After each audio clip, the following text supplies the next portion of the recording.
저희는 어떻게 보면 대민 서비스가 없는 것처럼 보이죠. 예. 그런데 생각을 해보면 여러분 안녕하세요. 여러분과 환경 진로 끝까지 함께하는 초록별 엔진입니다. 자, 현직자 인터뷰 오늘 9번째 시간인데요. 여러분들에게 환경 직무를 또 소개해드리기 위해서 수자원공사 AI 연구소의 김성훈 센터장님 모셨습니다. 반갑습니다. 안녕하십니까. 시청자님께 간단하게 소개 한번 부탁드리겠습니다. 한국수자원공사 K워터 연구원 AI 센터장을 맡고 있는 김성훈이라고 합니다.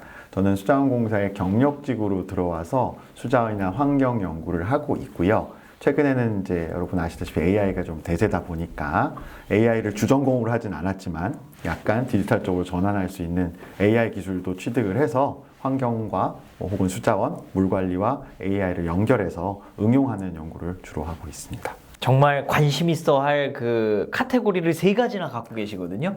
첫 번째는 수자원공사, 두 번째는 AI, 이 4차 산업, 그리고 연구원이라는 또 이 3가지 직종을 또 갖고 계신데 전공하실 때부터 하고 싶었던 직무인지 어느 정도 이쪽 계열로 가야 되겠다 이런 생각이 있으셨는지 궁금합니다. 과학 영역에서도 이제 지구과학, 물의 흐름이라든지 저수지나 뭐 바다에서의 물의 흐름 이런 데에 관심이 많았고요. 그러다 보니까 이제 홍수나 강물을 다룰 수 있는 환경부 산하에 한국수자원공사가 맞는 곳이라고 생각을 했고 대학원 전공했을 때부터 이제 물이라는 쪽에 좀 중점을 뒀었고요. 그러면 전공이 어떻게 되시는 거예요? 환경수리학이라고 보시면 되는데요. 토목하고 환경하고 걸쳐져 있는 걸로 딱 이해를 하면 되겠네요. 예, 그렇게 보시면 되겠습니다. 비가 내리고 나서 물이 흘러가는 과정들을 수치적으로 혹은 이제 소프트웨어나 모델링을 통해 가지고 예측하는 그런 쪽을 좀 중점적으로 전공을 했었고 그 바탕이 지금 AI까지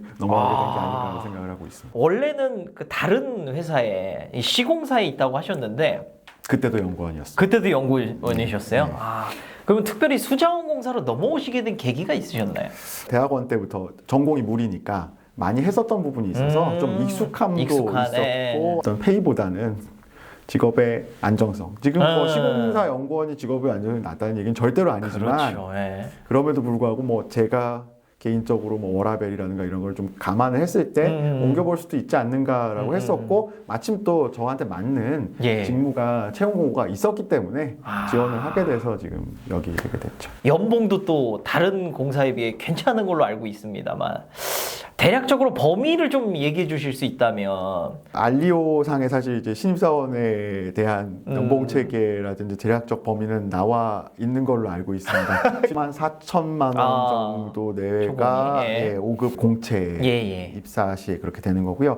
연구직도 사실은 비슷한 체계를 가져는 갑니다만 아주 미세한 정도로 조금 높게 설계가 돼 있긴 합니다. 연구직으로 바로 학부를 마치고 오는 경우가 많지 않을 수도 있어요. 석사를 한다던가 뭐 다른 곳에 조금 경력을 쌓고 오는 경우가 있기 때문에 그 경력을 어떻게 인정받느냐도 좀 따져봐야 되고 또 어떻게 보면 연구직으로 들어오는 분들은 그 같이 입사를 한다고 하더라도 뭐 짧게는 1, 2년에서 몇 년 정도 늦을 수도 있는 거거든요. 그런 것들을 좀 종합적으로 따져보면 일반직 공채든 연구직도 공채입니다. 연구직 공채든 비슷한 느낌으로 좀 가야 된다고 보는 게 맞지 않을까. 그렇군요. 이게 중요한 포인트가 연구직으로 지원을 하실 때는 그 지금 연봉 협상이 내가 여태 했던 것들이 경력으로 인정이 될 수도 있고 안 되고 시작할 수도 있다. 그렇습니다. 이걸 좀 감안하고 생각을 하시면 되겠네요. 워라밸 궁금합니다. 여기 연구 직종의 워라밸. 연구직의 워라밸이 조금 더 낫다는 개인적인 생각은 갖고 있습니다. 좋다, 낫다, 베터 쪽으로 보시면 되는데 왜냐하면 이제 개인 업무를 좀 많이 쥐고 있을 수 있기 때문에 거기에 자율성이 어느 정도는 있죠. 이거 좋아요. 그리고 저희도 똑같이 현재는 연구직 정도 52시간 주 52시간 근로제를 적용을 받고 있거든요. 그러니까 그렇다고 해서 내 마음대로 출퇴근한다는 얘기는 절대로 아니고요. 그렇겠죠. 당연히. 그리고 반면에 이 연구라는 것은 어차피 어떤 내가 가설을 세우고 거기서 검증 과정을 거치고 그러기 위해서 자료도 수집해야 되고 검증이 된 결과를 뭐 남에게 보여줄 수 있도록 정리도 해야 되는 그런 일련의 과정들이 포함이 되는데 그게 어떤 경우에는 막혀가지고 시간을 굉장히 많이 소모할 수도 있어요. 개인적으로는 그렇죠. 일이 잘 안 풀리면 주말에 일을 할 수도 있는 겁니다. 그 부분은 뭐 별도로 생각을 해야겠죠. 네, 일반적으로는 근태 부분은 현장직보다는 자율적인 부분도 충분히 존재한다. 연구직으로 지원하시는 분들은 기본적으로 내가 어떤 탐구에 대한 호기심이 있는 분들이 많이 오실 거라고 생각이 드는데 그런 측면에서는 업무의 자율성이 있고 그 안에서 어느 정도 워라밸의 기준선이 있다고 하면 대체로 만족하시지 않을까 이런 생각을 좀 해봤고요. 해당 직무의 고객을 정확히 알고 있느냐. 저희 1차 고객은 사실 공사입니다. 저희가 관리하고 있는 정수장이라든지 혹은 시설이라든지 이런 부분에 있어서 트러블 슈팅이라고 해야 될까요? 뭐 문제가 생겼을 때 빨리빨리 해결을 해주시는 기술적 지원을 해주시는 부분도 있고 그리고 뭐 원천적인 업무는 저희가 R&D를 수행을 하지 않습니까? 연구과제는 뭐 짧게는 1년에서 2, 3년 정도 수행을 할 수도 있고 경우에 따라서는 이제 국책과제를 부처, 정부 부처에서 환경부라든지 산자부 그때마다 부의 고객이 달라지는군요. 네네 그렇게 되긴 하지만 어쨌든 기본적인 저희 1차 고객은 내부 고객. 다만 2차적으로는 방금 얘기했던 여러 가지 부처의 사업들을 지원을 하게 되면 그 연구의 목적은 저희 회사를 위한 것이기도 하지만은 해당 부처에서 필요로 하는 정책적 지원이나 정책적 방향 설정하는 데 도움이 되는 연구과제, 기술적 연구과제든 정책적 연구과제든 하는 부분이 있을 거지 않습니까? 그때 2차 고객은 당연히 이제 정부가 될 수가 있겠죠. 50% 정도의 수돗물을 공급을 하는데 저희는 도매업 같은 겁니다. 무슨 얘기냐면 다목적댐을 저희가 관리하고 있기 때문에 용수댐이랑 그것들을 가지고 저희가 운영하는 광역당 정수장이 44개가 있는데 그것을 다시 지자체에다가 넘겨주는 도매 역할을 하는 거고요. 저희는 그 탭워터, 수도꼭지에서 나오는 것에 대해서 빌링, 그러니까 즉 요금 수납을 저희가 직접 하지는 않는 구조예요. 이 말씀을 왜 드렸냐면 저희는 어떻게 보면 대민 서비스가 없는 것처럼 보이죠. 그런데 생각을 해보면 저희가 댐도 관리를 해야죠. 도시개발 사업도 하고 있죠. 유역 관리 사업도 하고 있으니까 사실은 민원이 들어올 수 있는 부분도 굉장히 많습니다. 저희 공사 직원으로서 굉장히 어려운 부분인데 모든 공공기관이 그렇지만 국민이 또 2차 서비스의 대상이라고 말씀드릴 수 있지 않을까. 좀 장기적 프로젝트, 단기적 프로젝트 이렇게 구분해 주시면 직무 이해하시는데 도움이 될 것 같습니다. 아까 내부 지원이라고 말씀을 드렸지만 내부 지원을 위해서 저희 연구원에 할당되는 자체적인 펀드가 있죠. 예산이 있습니다. 그 예산을 가지고 매년 연간 연구 계획을 전사 차원에서 수립을 하거든요. 그러면 그 연구 과제를 저희가 뭐 따낸다고 해야 될까요? 그것은 이제 연단위 프로세스가 됩니다. 1월에 과제를 착수하게 되면 12월까지 과제의 성과를 내서 뭐 그 전에 평가를 받겠죠. 아까 말씀드린 약간 트러블 슈팅 현장에서 시설에 무슨 문제가 생겼으니까 이 부분을 개선할 방안에 대해서 찾아줘.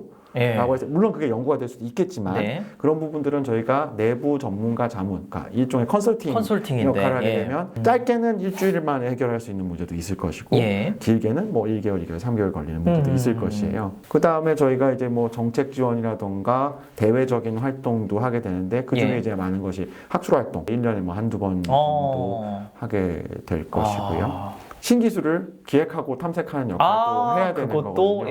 이건 사실 좀 수시적인 업무라고 할 수 있어요.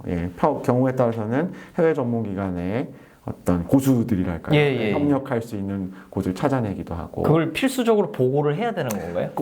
그게 정규 업무는 아니지만 뭐 사실 이 말씀을 드리는 이유가 최근에 좀 그런 이슈가 많아지고 있어가지고요. 해외 전문가와의 네트워킹을 강화한다던가 같이 할 수 있는 일 찾는 것들 이런 것들은 좀 수시 업무라서 저는 사실은 일 단위나 주간 단위 업무는 하지 않는데 연구직 중에서 이제 유량계가 있지 않습니까? 유량계를 검증하는 역할도 저희 연구원에서 하고 있어요. 그런 업무는 뭐 수시로 들어올 때마다 할 거고요. 내가 가장 지금 중요하게 생각하고 있는 일 아니면 이 회사에서 지금 이 연구소에 배정된 일 중에 가장 중요한 일은 뭘까요? 전사적인 그 디지털 전환을 위한 R&D와 기존의 연구와 AI의 접목 예. 이기 때문에 주력으로 하고 있는 것이 AI 정수장이라고 해서 사람 휴먼 에러를 좀 줄여가면서 예, 예. 뭐 약품 투입이라든지 소독이라든지 이런 부분들을 얼마나 자동화할 수 있을까 하는 부분에 있어서 저희가 역할이 있고요. 다목적된 관리자이기 때문에 네.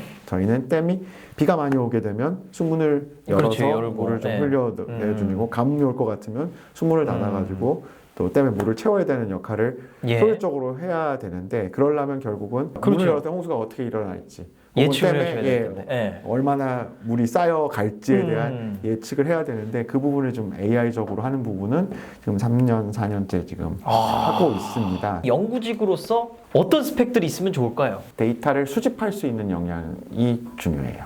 정보를 끌어온다는 게 검색을 그냥 단순히 잘한다는 게 아니라 어느 정도 본인 나름대로 센스를 가지고 본인이 원하던 뭐 본인과 같이 연구하는 사람이 원하던 윗사람이 원하던 간에 그거를 좀 찾아낼 수 있는 그런 능력이 되게 중요해지고 있는 것 같아요. 저희가 채용을 할 때는 각 직무에 연구도 직무도 나눠지잖아요. 그럼 거기에 맞는 자격증을 어느 정도 요구를 합니다. 다만 그걸 판단하는 것은 이제 그거를 채용하는 각 연구 그룹 센터나 연구소 등에서 결정을 하게 되게 있거든요. 그리고 경우에 따라서는 요새 AI 같은 경우에는 예를 들어 뭐 빅데이터 분석기다 이런 거는 사실은 예. 따로 내진 않습니다. 연구자의 자세가 일단 1번이고 그 다음에 부차적으로 뭐 자격증이든 좀 AI 연구소면 내가 빅데이터 기사라든지 이런 있으면 거를 좋은데. 했으면 좋은데 좋은데 요거는 안 하고 있어요. 영어도 얘기를 하셨는데 영어도 많이 쓰이나요? 해외에 있는 다른 연구자들이나 공동 연구자들이나 초빙을 해서 업무 예. 진행을 한다던가 아니면 외국에 손님이 오거나 또 저희는 동남아나 이런 쪽에서 저희한테 교육을 받으러 오시기도 해요. 그때는 영어에 대한 스피킹 능력이 굉장히 중요해지는데 이 역시도 필수 요건은 아니지만 예. 있으면 참 좋겠더라. 특히 요즘은 해외랑 소통할 일이 많아지니까 특히 연구자 쪽에서는 그런 역할이 커질 수 있겠다. 이거 너무 공감됩니다. 지금 실제로 대기업체도 이제는 토익보다 토익 스피킹을 훨씬 더 많이 요구를 하고 있거든요.